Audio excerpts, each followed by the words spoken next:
The Young and the Restless spoilers full episode September 18, 2025. In the latest turn of events in Genoa City, Carl Abbott finds himself in a delicate situation, desperately trying to mend the fractures in his life and relationships. The tension surrounding him is palpable, as he navigates his troubled relationship with Claire Newman, trying to salvage what little he has left. As much as he wants to make things right, he can't shake the feeling that every attempt only drives them further apart. In a bold move, Carl thinks he has found the perfect solution and escape from the pressures of their world, a getaway to Paris. He believes that a change of scenery might offer them both the chance to reset, to heal, and to build something stronger. But what Carl fails to realize is that his well-meaning gesture is only the beginning of a much more complicated web of emotions. Carl approaches Claire with his proposition, his voice filled with hope as he tells her, "Let's go on a trip, Claire. We should go to Paris tonight. We need this." His tone is sincere, but there's an underlying urgency, as if he believes that the excitement of a trip abroad could somehow fix their fractured relationship. Claire, however, isn't convinced. She's grappling with her own inner turmoil and the weight of her responsibilities, especially with her new job at Newman Publishing about to begin. She can't simply drop everything and escape her problems, no matter how enticing the idea of Paris may sound. "I would love to go," Claire replies, her voice tinged with a mix of longing and sadness. "But it feels like we're running away from everything, and I can't do that. I can't just leave everything behind and pretend like it's okay." Carl's face falters, the cracks in his confidence becoming more apparent. He knows she's right. This trip isn't just about Paris, it's about avoiding the deeper issues that have yet to be confronted. Kyle, refusing to give up on the idea, persists. "We're not running away, Claire. We're building something stronger, together. I want to fix this. I know things have been difficult, but this could be our chance to get it right. A fresh start." But Claire is resolute. "I can't go, Kyle. My career, my responsibilities. And I want to be here for my mom. I can't just leave all that behind." Her words are firm, though there's a hint of regret in her eyes, as though part of her wishes things could be different. Just as Carl is about to respond, Holden Novak walks into the room, a figure who seems to bring with him the storm of unresolved tension. The timing couldn't be worse, but Carl can't help but feel a sense of frustration rising within him. Holden, ever the voice of reason, or at least he tries to be, immediately senses the tension between the two, sensing that this is a conversation that should have happened long before now. He takes a deep breath, then approaches Carl, his expression softening. "I'm sorry, Carl," Holden says, his voice low and apologetic. "I didn't mean to push things too far." It's a rare moment for Holden, who is known for his no-nonsense attitude, to show any vulnerability. But in this moment, he seems to regret his previous interference in Claire's life, understanding that Kyle's impulsive attempt to fix things might only make matters worse. Claire looks between the two men, her heart heavy with conflicting emotions. "You think throwing a shiny object in front of me will make me forget everything?" she asks Kyle, her voice tinged with both anger and disbelief. "You think that if we go to Paris, everything will just magically be better? That's not how this works, Kyle. You can't just fix everything by avoiding it." Kyle's face falls, and he seems at a loss for words, caught in the complexity of the emotions he can't quite articulate. "How do we fix it, then?" he asks, his voice desperate. "What am I supposed to do? I'm willing to do anything, Claire. I don't know what to do anymore." His words hang in the air, vulnerable and raw. Holden, sensing the depth of the situation, steps in with a quiet strength. "Kyle, maybe the solution isn't in a grand gesture. Maybe it's in being present, and facing the hard truths, and not running from them. Maybe you need to give her the space to figure things out." His words are wise, but they also cut through Kyle's desperation, offering a reality that Kyle isn't ready to face yet. For Claire, the realization begins to set in. This isn't about Paris. It's not about running away from their problems. It's about understanding that love isn't something that can be fixed with a trip or a promise. It's about the willingness to confront the hard things and be there for each other through it all. She can't give Carl the answer he wants, and it hurts her to see the man she cares for so much in such turmoil.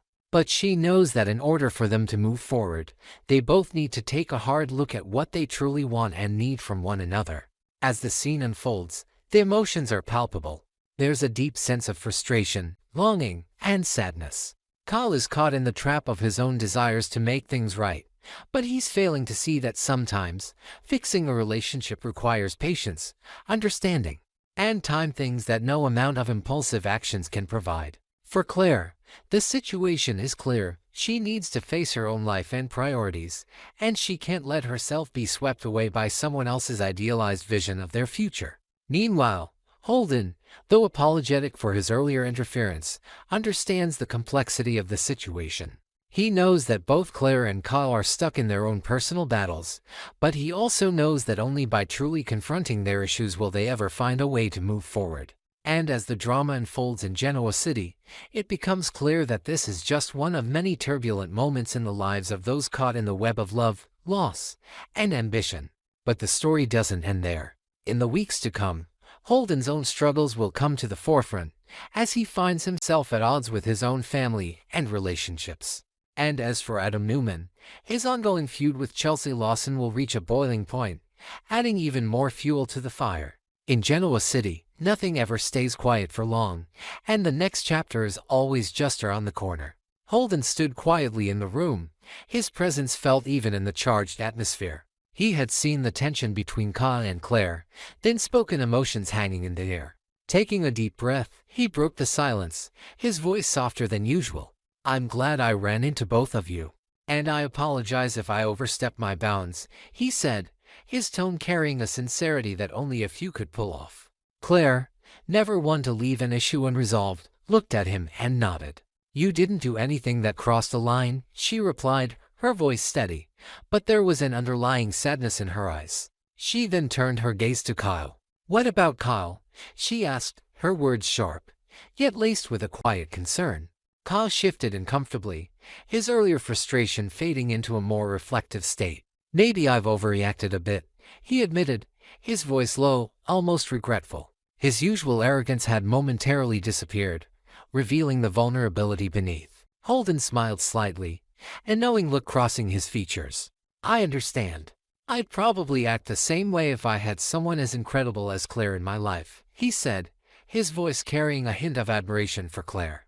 It was a small, but important gesture, acknowledging the complexity of the emotions at play. Holden then shifted the conversation, his mind already moving to his next point. "Listen, I'm heading to Los Angeles for a while. I'll be working with Kane Ashby on some things. I'm shutting down my offices here. Everyone's relocating to Genoa City," he added, the shift in focus helping ease some of the tension in the room. Claire, for the first time in what felt like hours, smiled. "I'm glad you're sticking around," she said, her words genuine, though tinged with a hint of melancholy. She had grown used to Holden's presence and knew that his decision to stay in Genoa City, even if temporary, brought some comfort. With that, Claire stood up and walked to the phone, ready to call her mother. It was a quiet moment between the three of them, as Holden turned to Kyle, sensing that the younger man still had much on his mind. "You guys okay?" he asked, his voice low and filled with concern. Kyle let out a long sigh, his shoulders slumping. "Not even close," he admitted, the frustration bubbling up again. "Everything's just a mess. We're only pretending that everything's fine. So no, we're not okay. We never will be." His words were raw, laced with the bitterness of someone who felt trapped by his own choices. The weight of his statement hung in the air, but Holden didn't push further. Instead, he let the silence settle, offering Kyle the space to work through his emotions. It was clear that Kyle wasn't just battling Claire's reservations, she was struggling with his own sense of self-worth and his inability to make things right. Meanwhile, at the club, Adam and Chelsea were engaged in a conversation that seemed destined to escalate. The topic at hand was the upcoming launch of Abbott Communications, a project that had taken on a life of its own, and not necessarily in a good way. Adam, ever the strategist, voiced his concerns. "I'm sure Billy's trying to control Sally too much. He's suffocating her," he said, his voice betraying his cynicism. Chelsea, always loyal to her own, countered with a more resolute stance. "Sally's not the type to let Billy push her around. She'll stand her ground," she responded, her voice firm. It was clear that Chelsea had seen Sally's determination firsthand, and she wasn't going to back down from defending her. Adam's gaze hardened, frustration creeping into his tone. "I just think he's overstepping. He needs to let Sally make her own decisions." He paused, looking at Chelsea for a long moment before continuing. "I get it. You're both invested in this, but there's no way Sally's going to let Billy manipulate her into something she doesn't want." The conversation was shifting quickly, growing more intense as Chelsea's concerns grew. She had her doubts about the direction Billy was taking, but she was also protective of Sally and the potential risks involved. "I don't think you're seeing the full picture, Adam. Sally's not going to let Billy take control of her. But this entire planet's reckless. And if things fall apart, they'll have no one to blame but themselves," she said, her voice laced with a tinge of worry. Back at the Abbott home, Billy was trying to convince Sally of the necessity of their risky plan. "We need to move fast, Sally. This is the only way," he insisted, his eyes blazing with determination. He was fully committed to his vision, to the point where logic and caution seemed to have no place in his calculations. Sally, however, wasn't so easily persuaded. She crossed her arms, her eyes narrowed. "Billy, this is too dangerous. You can't just expect me to follow along blindly. What happens if it all goes south? What do we have left then?" she questioned, her voice heavy with concern. Billy's response was almost dismissive, his confidence unwavering. "You just need to trust me. This is how business works, Sally. Sometimes, you have to take risks." His words were sharp, yet there was an underlying tension that hinted at the uncertainty that lingered just beneath the surface. But Sally wasn't convinced. "And what if you're wrong? What if we lose everything? We don't even have the resources for this, Billy. It's a pipe dream. And you're asking me to gamble everything on it," she said, her voice steady but tinged with frustration. Billy's gaze softened, and he reached out to take her hand. "It's not a gamble, Sally. It's business. This is the chance we've been waiting for." His tone was softer now, almost pleading. But Sally pulled her hand away, her expression hardening. "No, Billy. This is blackmail. You're not offering me a business opportunity, you're asking me to compromise everything I believe in." Billy's face faltered for a moment, but then he stood tall, his resolve returning. "You can call it whatever you want, but we're building something real here, something that's going to change everything. I need you with me on this, Sally. We're doing this together, or not at all." The conversation was a turning point, one that would test the boundaries of trust and ambition. As the tension between them mounted, both Billy and Sally would have to decide how much they were willing to risk for the sake of their dreams and whether the cost of success was too high to pay. Back in Genoa City, with Claire, Holden, and Kyle, the same questions of trust, risk, and sacrifice hung in the air. The paths they were walking were fraught with complications, and no one knew what the future held. But one thing was certain: whatever happened next, they were all bound by the choices they made, and those choices would shape their futures in ways they couldn't yet comprehend. The weight of Billy's words hung in there like a heavy cloud, his voice laced with tension. "For the first time, I'm going after someone big, and I'm the one holding all the cards," he said, his confidence unwavering. His gaze was sharp, almost predatory, as he painted the picture of a high-stakes venture, one that seemed like a gamble, but one he was determined to take. The AI software was his weapon, the tool he believed could give him the upper hand in the game. Sally, however, wasn't buying it. "This could all fall apart," she said, her voice shaking with uncertainty and risk that came with such an audacious plan. She could already see the cracks in the grand vision Billy was selling. The potential for everything to crumble under the weight of their ambition was too real to ignore. But Billy didn't seem to care.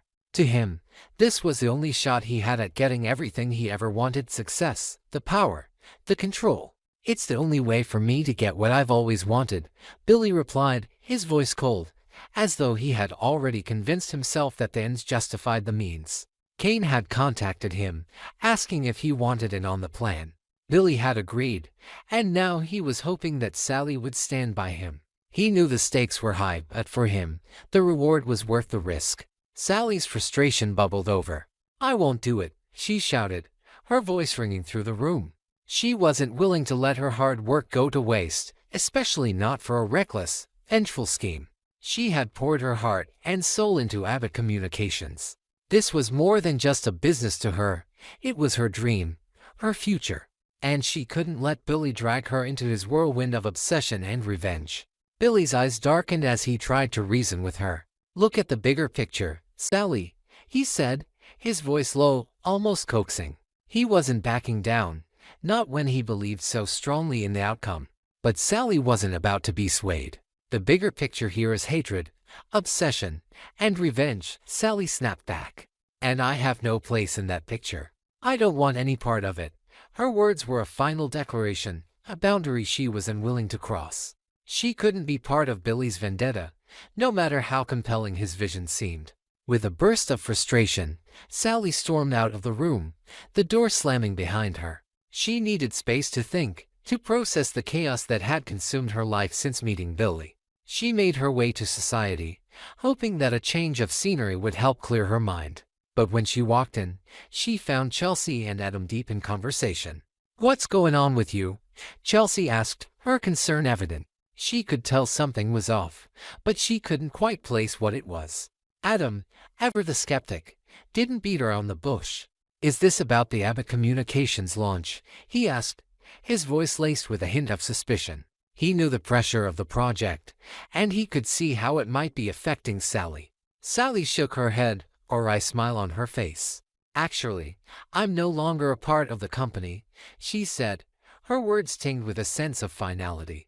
"It's not the career for me. I've realized that now." She felt the weight lift off her shoulders as she said the words. No more pretending, no more playing a part she wasn't meant to. She had made the decision to walk away, and it felt like the right choice, even if it wasn't the easy one. Adam's eyes narrowed in concern. "Is this about Billy?" he asked, a knowing look crossing his face. "Did that guy screw you over?" He didn't hold back, his frustration with Billy clear. Sally hesitated for a moment before responding. "Forget it, Adam. It's over. Everything's finished," she said, her voice resolute. She didn't want to revisit the mess she had found herself in with Billy. She needed to move on, to rebuild her life, and that meant letting go of the past. Chelsea, ever the peacekeeper, tried to lighten the mood. "You know, maybe Sally just left," she said with a shrug. "People leave all the time. No big deal." But Adam wasn't so easily convinced. He shot Chelsea a look. "You always try to find the good in him, don't you?" he said, his voice dripping with sarcasm.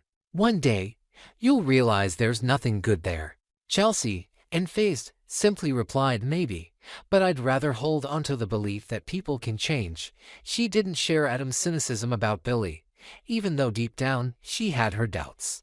She had always believed in the possibility of redemption, even for someone as complicated as Billy. Back at Billy's place, the atmosphere was heavy with regret and unspoken words. He stared at the phone, his finger hovering over the screen. He had to call his children and explain that everything had changed.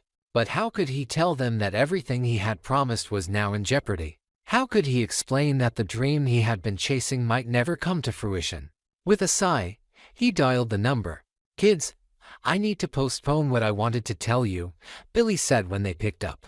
His voice was softer now, filled with the weight of the situation. "I don't think it's going to happen anymore." The words felt hollow as he said them, a crushing realization settling in.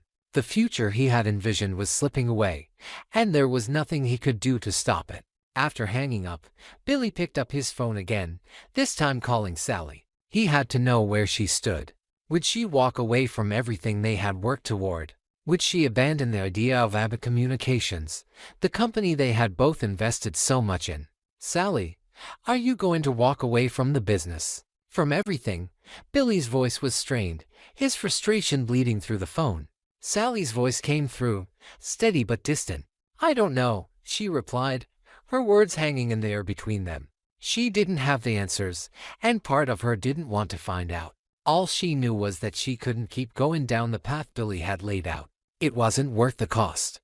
"I don't know what to do anymore, Billy." The conversation ended there, with both of them uncertain about the future, and sure of how to fix the broken pieces of their ambitious plan. What had once seemed like the ultimate opportunity now felt like a lost cause, with no way forward and no way back. The choices they made in the coming days would determine everything, whether they could rebuild what they had or if they would be left with nothing but the remnants of their broken dreams.